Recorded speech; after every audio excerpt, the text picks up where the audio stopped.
Hello dear students.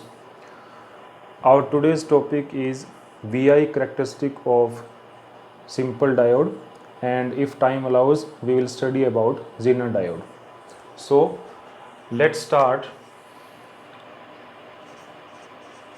Volt ampere characteristics of a junction diode. Our question is volt ampere characteristic, इसको आप VI characteristic भी कह सकते हैं. This is also known as VI characteristics of a junction diode. Now first of all the question is what is the VI characteristic और volt ampere characteristic. तो ये क्या है बेटा? This is a graph between voltage applied to the diode and corresponding current in through the diode. I think we can say through the diode. तो ये क्या है? This is a graph between voltage applied to the diode to the corresponding current passes through the diode is called the VI characteristic. आप इसको इस तरीके से study करेंगे. This is all about. यहाँ पे आपने लेके चलना है वोल्टेज वोल्ट के अंदर, और यहाँ आपने लेके चलना है current. This may be in milli ampere scale और इन माइक्रो एम्पियर स्केल. तो कॉरस्पॉन्डिंगली वोल्टेज अप्लाई करने के साथ साथ में जो कॉरस्पॉन्डिंग करंट आएगा उनको मेजर करके और एक ग्राफ अगर हम बनाते हैं तो this graph is known as the VI characteristics of junction diode. अब हमने दो टाइप से वोल्टेज अप्लाई करने के बारे में सीखा हुआ है. First type is forward biased and second type is reverse biased. Forward biased and reverse biased. तो हम एक एक करके दोनों के लिए जो है करेक्टरिस्टिक का जो पॉइंट है उसको यहाँ पे डील करेंगे. तो सबसे पहले जो पार्ट पहला है उसको मैं एक्सप्लेन कर रहा हूँ कि फॉरवर्ड बायस के केस में किस तरीके से आपने जो है करेक्टरिस्टिक को एक्सप्लेन करना है. ओके, तो इसको आप पूरा लिख सकते हैं. This is called forward bias characteristics. This is called what? Forward bias characteristics. अब फॉरवर्ड बायस करेक्टरिस्टिक है तो इसका मतलब ग्राफ किसके बीच में होगा? ग्राफ होगा बेटा forward voltage and forward current जो आएगा उसके बीच में. यानी इन दोनों के बीच में आपने ग्राफ बनाना है. ग्राफ बनाना उसी तरीके से है. फॉरवर्ड वोल्टेज को एक्स एक्सिस पे लेना है, कोरस्पॉन्डिंग जो करंट होगा उसको वाई एक्सिस पे लेना है, और जो भी कर्व रिप्रेजेंट होगा उसको हम लेके चलेंगे. तो इस तरह के क्वेश्चन को कंप्लीट करने के लिए हम क्या करते हैं, सबसे पहले हमें सर्किट डायग्राम बनाना है. एग्जाम में क्वेश्चन को इसी तरीके से आप अटेम्प्ट करके आएंगे. और सर्किट डायग्राम इसमें कैसा बनेगा? हम इसमें एक डायोड लेके चलेंगे और उसको फॉरवर्ड बायस करना है. ये सपोज हमने एक डायोड कंसिडर कर लिया. This is P, this is N. ये एक आपका PN जंक्शन डायोड है, सिंपल डायोड, और इसको हमने फॉरवर्ड बायस करना है. तो हम क्या करते हैं, इसके साथ through the variable we can say potentiometer, हम इसके साथ जो है फॉरवर्ड इसको करना है. तो P को बैटरी के प्लस से जोड़ना है. इसको आप याद रखेंगे, ठीक है? This is plus, this is minus, ठीक है? इस तरीके से आप सर्किट पूरा करेंगे. तो हमने क्या करा, इसको जोड़ दिया. अब हमें मेजरमेंट किसका करना है? वोल्टेज का और करंट का. तो हम क्या करते हैं, यहाँ पे मिली एमीटर लगा देते हैं और उसके बाद यहाँ पे आप क्या करते हो, वोल्ट मीटर अप्लाई कर देते हैं. ठीक है? तो ये इस तरीके से आपने जो है इसका सर्किट कंप्लीट करना है. And this comes to this line. तो ये बच्चे आपका सर्किट कंप्लीट हो जाएगा. यहाँ पे आपकी सेट कर सकते हैं इसके अंदर, और की को जब आप इंसर्ट करेंगे तो हमारा सर्किट स्टार्ट होगा, अदरवाइज़ की अगर आउट सिस्टम से बाहर है तो हमारा सर्किट जो है ओपन माना जाएगा। तो इस तरीके से आपने काम करना है। अब इसके अंदर जो वोल्टेज होगी वो यहाँ आपने मेज़र करनी है, जो फॉरवर्ड वोल्टेज होगी वो यहाँ मेज़र होगी, करंट जो है वो यहाँ मेज़र होगा, ओके। और करंट की जो डायरेक्शन रहेगी, अब क्योंकि ये फॉरवर्ड बाइस्ड है, प्लस को पी से आपने यहाँ पे ऐड किया है, तो इलेक्ट्रॉन टुवार्ड्स द पी, यानी कि जंक्शन से लेफ्ट की साइड आएंगे तो करंट उसका उल्टा चलेगा, यानी करंट का ये डायरेक्शन रहेगा। This is the direction of forward current, ठीक है। इनको नोटेशन आप दे सकते हैं, this is like plus minus, this is plus minus like this, तो ये आप इसमें लिख सकते हैं। तो ये एक सर्किट हमने बना लिया, ठीक है। जब कैरेक्टरिस्टिक स्टडी करेंगे फॉरवर्ड बाइस की, तब हम इस सर्किट को अप्लाई करेंगे। अब जब इसको स्टडी करते हैं, जब हम ये की इंसर्ट कर देते हैं तो ये सर्किट जो है वो कंप्लीट हो जाता है, सर्किट स्टार्ट हो जाएगा। And after that corresponding voltage हम इसमें वेरिएबल करेंगे इसके थ्रू, जो भी हमें रिक्वायरमेंट होगा, कम से या ज़्यादा जिस तरीके से भी, और कोरिस्पॉन्डिंग करंट यहाँ मेजर करेंगे, और उसका फिर हम लोगों ने ग्राफ यहाँ पे प्रिपेयर करना है। वो ग्राफ कैसा होगा, दैट विल बी, यहाँ पे लेके चलना है आपने फॉरवर्ड वोल्टेज इन वोल्ट, और यहाँ पर लेके चलना है आपने फॉरवर्ड करंट, और ये रहेगा हमारा मिली एम्पियर के अंदर। तो इसका बच्चे जो ग्राफ आता है वो कुछ इस तरीके से आता है। दिस इज़ द ग्राफ, ये हमारा ज़ीरो वैल्यू है। This is the graph for forward bias characteristic of a simple junction diode. इस ग्राफ से हमें क्या पता चलता है, इसकी अगर हम एक्सप्लेनेशन करें तो फॉर एक्सप्लेनेशन आप इसमें समझ सकते हैं। इसमें क्वेश्चन को बनाना आपने ऐसे ही है, सबसे पहले डिफाइन करेंगे हम लोग करेक्टरिस्टिक होती क्या है, फिर हम लोग केस लेके चलेंगे फॉरवर्ड बायस करेक्टरिस्टिक सिस्टम का, वो क्या होगा, this will be the graph between forward bias voltage and forward current flowing in the diode. And similarly फिर उसका हम सर्किट डायग्राम बनाएंगे। सर्किट डायग्राम बनाने के बाद में आपने इसका जो है ग्राफ जो है रिप्रेजेंट करना है। तो ये ग्राफ इस तरीके से आएगा। इससे से क्या पता चलता है कि एक पर्टिकुलर वैल्यू आने के बाद में, सपोज करो कोरस्पॉन्डिंग टू दिस, ये अब स्ट्रेट लाइन सा रह रहा है, तो ये वैल्यू आने के बाद में अब करंट जो है वो बिना वोल्टेज को और बढ़ाए इंक्रीज कर रहा है। लेकिन इनिशियली कुछ टाइम ऐसा है हमारे पास जहाँ पर वोल्टेज जो है वो आप अप्लाई कर रहे हैं, बट कोरस्पॉन्डिंग करंट जो है वो नहीं आ पा रहा है, क्योंकि ये लाइन इसके ऊपर ही पड़ी है, ठीक है। तो ये जो पॉइंट है इसका एक्सप्लेनेशन क्या होगा, तो उसके लिए आपने इसके अंदर एक्सप्लेनेशन लिखना है। वो एक्सप्लेनेशन कैसे होगा कि अगर आप जर्मेनियम या सिलिकॉन कोई भी जो है इसमें लेके चलते हैं डायोड का जो मटेरियल है, तो मैंने बताया था फॉर सिलिकॉन आपके पास 0.7 वोल्ट का पोटेंशियल बैरियर होता है, 0.7 वोल्ट का, और जर्मेनियम की अगर आप बात करें तो 0.3 वोल्ट का आपके पास पोटेंशियल बैरियर होगा फॉर जर्मेनियम। तो इसका मीनिंग ये रहता है बच्चे कि जब हम वोल्टेज को अप्लाई करते हैं तो 0.7 वोल्ट तक अगर फॉरवर्ड बायस वोल्टेज हम दे भी देंगे तो भी अगर आपका डायोड सिलिकॉन मटेरियल का है तो वो करंट शो नहीं करेगा। क्यों? क्योंकि वो वोल्टेज उसके पोटेंशियल बैरियर को ओवरकम करने में यूज़ हो रही है। सिमिलरली अगर आप जर्मेनियम का यूज़ करते हैं तो 0.3 वोल्ट की वैल्यू तक आप वोल्टेज अप्लाई करेंगे तो करंट शो नहीं करेगा। उसके बाद क्या होगा कि जब हम लोग वैल्यू इससे ज़्यादा अप्लाई कर देंगे पोटेंशियल बैरियर से, तब आपके पास में क्या होगा कि डायोड के अंदर फंक्शनिंग होना शुरू होगा, और जो मेजॉरिटी चार्ज कैरियर्स हैं वो, क्योंकि फॉरवर्ड बायस सिस्टम है तो हमारा इलेक्ट्रॉन n से p की तरफ आएगा और जो होल्स हैं वो p से n की तरफ जाएंगे। ड्यू टू दिस हमारे पास यहाँ पे बहुत सारे जो है charge carriers, majority charge carrier जिनको हम कहेंगे, वो मेजॉरिटी चार्ज कैरियर जो सिस्टम में है वो फ्लो करेंगे, जिसकी वजह से हमारे पास करंट आएगा। और करंट जैसे जैसे हम वोल्टेज बढ़ाते जाते हैं, इनिशियली करंट की वैल्यू बढ़ती जाती है लीनियरली, लेकिन एक वैल्यू आने के बाद में आपके पास अब वोल्टेज और बढ़ाने की रिक्वायरमेंट नहीं है, करंट जो है वो काफ़ी ज़्यादा इंक्रीज कर जाता है।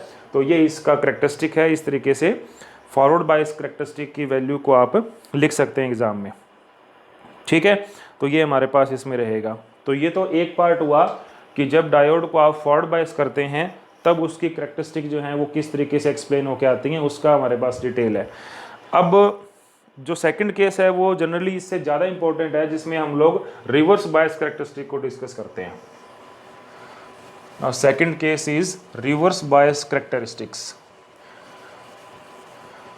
ओके, रिवर्स बायस करेक्टरिस्टिक में अब आपको डायोड को रिवर्स बायसिंग में सेट करना है, और जो ग्राफ हम बनाएंगे बच्चे वो रिवर्स वोल्टेज और रिवर्स करंट का जो है ग्राफ हम बनाएंगे। Second case, reverse biased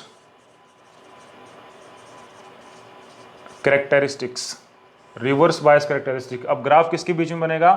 reverse voltage and जो रिवर्स करंट होगा उसके बीच में बच्चे ग्राफ बनना है, याद रखेंगे इस चीज़ को। ग्राफ जो बनेगा वो बनेगा रिवर्स वोल्टेज और रिवर्स करंट के बीच में। ओके, सो हमारे पास अब सबसे पहला काम क्या है, हमने सर्किट को कंप्लीट करना है। तो सर्किट कंप्लीट करने के लिए आपको ये चीज़ सीखना होगा, और पहले भी जैसे हमने फॉरवर्ड बायस का बनाया, सिमिलर वे में हम लोग रिवर्स बायस का बना सकते हैं। फ़र्क क्या रहेगा? बायसिंग रिवर्स करनी है, सिर्फ इतना फ़र्क रहेगा। तो हम अगर इसका सर्किट कंप्लीट करें तो एक डायोड जो है वो आपने लेके चलना है उसी तरीके से, और ये हमारा P रहेगा रीज़न, ये हमारा N रीज़न है इसके अंदर, और इस डायोड को रिवर्स बायस करना है। तो मैंने बताया था बायसिंग वाले लेक्चर के अंदर कि P को अब नेगेटिव जो है बैटरी का टर्मिनल उससे जोड़ना है। तो ये आपने याद रखना है, इसमें इसको हम जो है नेगेटिव से जोड़ेंगे। उसी तरीके से हम एक पोटेंशियल सिस्टम जो है, पोटेंशियल डिवाइडर सिस्टम को अरेंज करते हैं, लेकिन अब जोड़ना इसको नेगेटिव से है, इसको आपने याद रखना है। तो इस तरीके से हम जो है इसके साथ सर्किट पूरा करेंगे। ये हमारा नेगेटिव है बैटरी का, ये पॉजिटिव है, तो ये नेगेटिव इसके P से जुड़ रहा है जाके, तो इसका मतलब है कि हमारे पास जो बायसिंग है वो कौन सी आ रही है? रिवर्स बायसिंग आ रही है। ओके, देन यहाँ पे उसी तरीके से आपने एम्पियर मीटर लगाना है। अब आपका जो मेजरमेंट होगा वो माइक्रो में होगा, तो माइक्रोमीटर आप इसमें लगाएंगे, इसको याद रखना है, क्योंकि इसमें करंट कम आता है रिवर्स बायसिंग में। और उसके बाद में आपने वोल्ट मीटर लगाना है, तो यहाँ पे आप इसमें वोल्ट मीटर लगा सकते हैं, ये हमारा वोल्ट मीटर लग जाएगा। और वोल्ट मीटर का जो वैल्यू है वो हमारा वोल्ट में लेके चलना है। इस तरीके से आप यहाँ पे मेजरमेंट करेंगे रिवर्स वोल्टेज का, और यहाँ पे आप मेजरमेंट करेंगे रिवर्स करंट का। ओके, तो ये हम इसका सर्किट जो है वो कंप्लीट कर सकते हैं। This will B minus plus like this. तो ये आपका सर्किट जो है वो कंप्लीट हो जाएगा, और इस सर्किट से हम लोग जो है वो कैरेक्टरिस्टिक जो है वो ड्रा कर सकते हैं। नाउ डायरेक्शन ऑफ करंट की अगर बात करें, तो पहले वाले केस में हमारे पास डायरेक्शन क्या थी? फ्रॉम लेफ्ट टू राइट, इस तरीके से डायोड से करंट पास हो रहा था। बट इस केस में हमारे पास अपोजिट रहेगा, ये हमारा रहेगा रिवर्स करंट का डायरेक्शन। ऐसा क्यों होता है? क्योंकि हमारे पास रिवर्स बायसिंग करने के बाद में जो वैल्यूज़ आती है, हम करंट की अगर बात करें तो जो वैल्यूज़ आती है इस केस के अंदर, अब क्योंकि हमने रिवर्स बायस किया है, तो रिवर्स बायस के केस के अंदर आप इसको ध्यान से समझो, नेगेटिव को हमने ऐड किया है यहाँ पे, तो इसका मतलब यहाँ नेगेटिव पहुँचेगा कहीं ना कहीं, यहाँ नेगेटिव पहुँचेगा, यहाँ पॉजिटिव पहुँचेगा। तो ये नेगेटिव जो है ये P के अंदर जो मेजॉरिटी ऑफ होल्स है उसको अट्रैक्ट करेगा, और ये जो पॉजिटिव N के पास बन रहा है ये क्या करेगा? इसमें इलेक्ट्रॉन्स की मेजॉरिटी है उसको अट्रैक्ट करेगा। तो मेजॉरिटी चार्ज कैरियर एक दूसरे बैरियर को क्रॉस नहीं कर पा रहे हैं, इसलिए इस केस में करंट भी कम आता है। इसमें जो करंट आता है वो माइनॉरिटी चार्ज कैरियर की वजह से आता है। ओके, अब हम समझते हैं इसकी कैरेक्टरिस्टिक्स का जो ग्राफ है वो कैसे बनता है। तो क्योंकि ये रिवर्स कैरेक्टरिस्टिक का ग्राफ है, तो इसका ग्राफ कुछ इस तरीके से आप बनाएंगे। इस केस में आप लेके चलेंगे रिवर्स वोल्टेज को, और यहाँ लेके चलेंगे आप जो है रिवर्स करंट। ये होगा आपका माइक्रो एम्पियर सिस्टम में, और ये होगा आपका वोल्ट के अंदर। अब इसका ग्राफ कुछ इस तरीके से आएगा। This graph will be like this,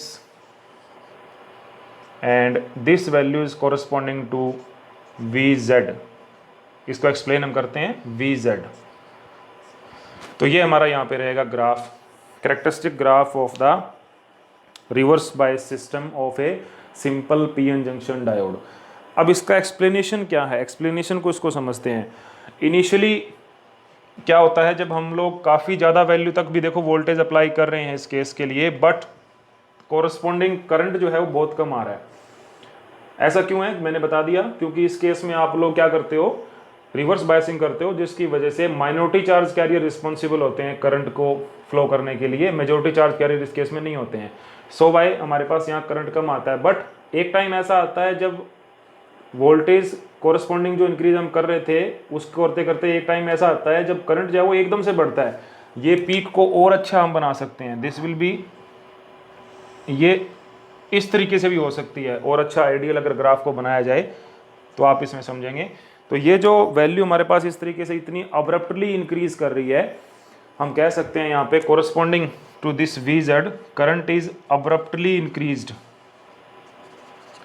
abruptly increase in reverse current. ये क्यों होता है, इसका रीजन क्या है, ये जो वी जेड मैंने लिखा here, this V Z is known as Zener voltage, और ये जो कंडीशन जहां पे जाके ये एकदम से करंट इंक्रीज कर जाता है, this is known as Zener breakdown,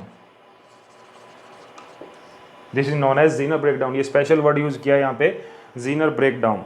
okay, यानी आप नॉर्मल सिंपल डायोड जो है उसको रिवर्स बाइसिंग सिस्टम में रखेंगे और रिवर्स वोल्टेज देते जाएंगे तो स्टार्टिंग में क्या होगा, कम करंट आएगा, इसलिए हमने उसको माइक्रो एम्पियर में स्टडी किया क्योंकि करंट बहुत कम आता है।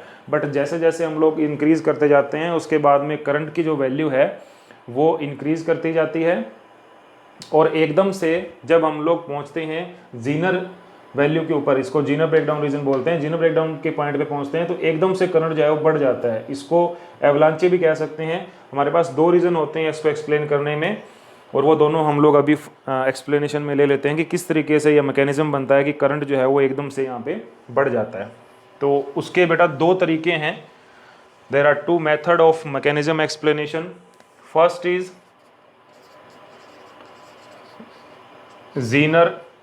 जीनर मैकेनिज्म कह सकते हैं या जीनर ब्रेकडाउन कह सकते हैं। First is Zener breakdown and second is avalanche multiplication.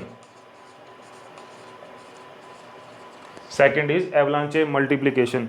ये दो हमारे पास एक्सप्लेनिंग मैकेनिज्म रहेंगे कि करंट जो है वो इस तरीके से अब्रप्टली इंक्रीज क्यों करता है, फॉर दैट रीजन। तो एक एक करके एक्सप्लेन करते हैं। जब हम लोग जीनर ब्रेकडाउन की बात कर रहे हैं, ये दोनों डिफरेंट हैं, इसको याद रखना। बहुत बार बच्चों में कन्फ्यूजन होता है कि ये दोनों सेम तरह के ब्रेकडाउन है, मैकेनिज्म दोनों ठीक है। ब्रेकडाउन तो यही स्टडी कर रहे हैं कि एकदम से जब वोल्टेज के कॉरस्पॉन्डिंग करंट इंक्रीज कर जाता है, लेकिन इसको इंक्रीज करने के दो तरीके हो सकते हैं। हमारे जीनर डायोड के अंदर क्या हैपनिंग हो रही है वो एक्सप्लेनेशन करने की कोशिश हम कर रहे हैं, तो इसको आप समझें। जीनर ब्रेकडाउन सबसे पहले एक्सप्लेन मैं करता हूँ। जीनर ब्रेकडाउन क्या होता है, जब आप इंक्रीज करते हो जीनर वोल्टेज को, ये जो जीनर वोल्टेज रिवर्स वोल्टेज जो है इसको आप इंक्रीज करते हो, और अगर ये वोल्टेज जो है ये काफ़ी ज़्यादा हो जाती है, और कितनी ज़्यादा हो जाती है कि it will be of order of 10⁷ volt like, इतनी ज़्यादा करने के बाद में जो इसके कोरस्पॉन्डिंग फील्ड जनरेट होगा उसकी वैल्यू फिर क्या होगी, आई थिंक अगर इसकी वैल्यू 10⁷ वोल्ट पर मीटर हो जाए, इतना स्ट्रॉन्ग फील्ड अगर आप लगा देते हो, वेरी स्ट्रॉन्ग कह सकते हैं आप इसको, वेरी स्ट्रॉन्ग फील्ड, बहुत ज़्यादा स्ट्रॉन्ग इलेक्ट्रिक फील्ड लगा दिया हमने, जीनर जो सिंपल डायोड है उसके कोरस्पॉन्डिंग रिवर्स बायस वोल्टेज को बहुत बढ़ा दिया, लाइक कितना कर दिया 10⁷ वोल्ट कर दिया, और इसके कोरस्पॉन्डिंग जो वोल्टेज इलेक्ट्रिक फील्ड जनरेट हुआ वो कितना हुआ 10⁷ वोल्ट पर मीटर का। इतना स्ट्रॉन्ग फील्ड लगने के बाद में क्या होगा, जो बॉन्ड बना हुआ है इलेक्ट्रॉन एंड सिस्टम के अंदर, वो बॉन्ड टूट जाएगा। ठीक है, इलेक्ट्रॉन्स का जो बॉन्ड बना हुआ है कोवेलेंट बॉन्डिंग सिस्टम के अकॉर्डिंग ये डेवलप हुआ है सारा, ये बॉन्ड टूट जाएगा, और बॉन्ड टूटने के बाद में क्या होगा, हमारे पास in large quantity, large number of electron hole pair are generated, large number of electron hole pair are generated and they can flow in the system, और due to this a large value of current is produced। क्योंकि इतने सारे number of electron और hole pair जो generate होंगे, तो यहाँ हमारे पास क्वांटिटी, हम ये जरूर कह रहे थे कि माइनॉरिटी चार्ज कैरियर की वजह से यहाँ पे करंट आता है, लेकिन ये क्वांटिटी बहुत इंक्रीज कर जाएगी, जिसके कारण हमारे पास जो है नंबर बढ़ने की वजह से जो माइनॉरिटी चार्ज कैरियर भी हैं वो भी बहुत ज़्यादा हो जाते हैं, तो उसकी वजह से हमारे पास यहाँ पे करंट जो है वो काफ़ी ज़्यादा आता है, ये इसका रीज़न रहता है। तो ये जो सेटअप है ये आप समझना किसके कारण हुआ, जीनर ब्रेकडाउन होने का रीज़न क्या है कि जब हमारे पास 10⁷ वोल्ट के आसपास का वोल्टेज लगा दें, या इलेक्ट्रिक फील्ड ऐसा मान लें कि वो 10⁷ वोल्ट पर मीटर का है। ये टफ है थोड़ा सा, लेकिन हम सेटअप ऐसा बना लें, डायमेंशन ये रख लें कि 10⁷ वोल्ट पर मीटर का इलेक्ट्रिक फील्ड डेवलप अगर करवा दिया जाए, तब हमारे पास जीनर ब्रेकडाउन जो है वो हैपन होगा। ओके, सेकंड जो है वो है यहाँ पे एवलांचे ब्रेकडाउन, जिसको एवलांचे मल्टीप्लिकेशन भी बोलते हैं। सेकंड मैकेनिज्म इसका that is avalanche multiplication, एवलांचे multiplication में क्या होगा कि हम अब इतना स्ट्रॉन्ग फील्ड नहीं अप्लाई करेंगे, लेकिन कुछ चेंजेस हम हमारे सिस्टम में डायोड मैन्युफैक्चरिंग में कर लेते हैं। क्या चेंजेस कर लेते हैं कि एक तो हम हमारे डायोड को जो डोपिंग है वो हाई कर लेते हैं, हाईली डोप्ड डायोड हम बना लेते हैं, फर्स्ट थिंग। सेकंड थिंग कि हमारी जो डिप्लीशन लेयर है, जो डिप्लीशन लेयर है उसको भी हम लोग लार्ज बना लेते हैं। ये दो चीज़ें आपने करनी है एवलांचे ब्रेकडाउन के लिए।